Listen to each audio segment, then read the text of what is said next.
No Antigo Testamento, quando alguém cometia, naquele período do Antigo Testamento, quando alguém cometia um pecado, ele tinha um escrito de dívida, que é um documento legal,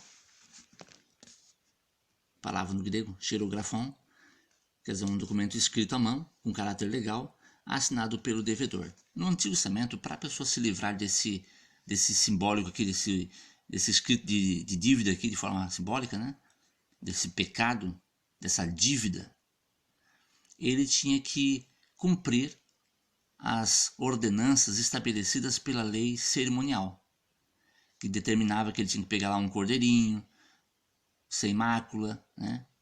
Confessar lá o seu pecado, matar esse animal, e o sacerdote depois encaminhava o sangue para dentro do santuário, transferindo assim do pecador para o santuário o seu pecado, esse seu escrito de dívida. Ele era dessa forma perdoado. Então, a forma de se livrar do pecado no Antigo Testamento era através da obediência às ordenanças que havia na lei cerimonial.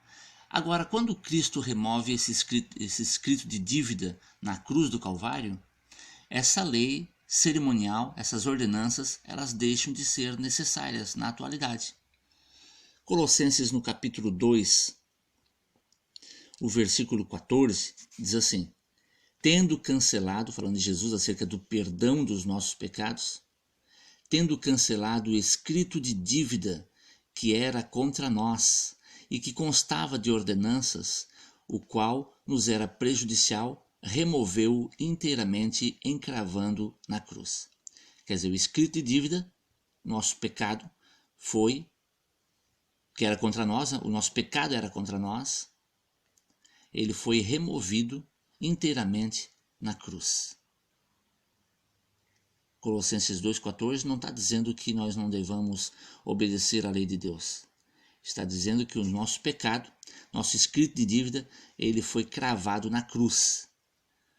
No Velho Testamento, ele era removido através do cumprimento das ordenanças da lei cerimonial.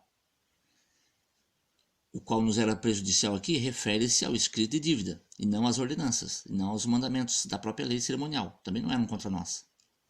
Senão seria os quais. Né? Está falando aqui o qual era prejudicial o quê?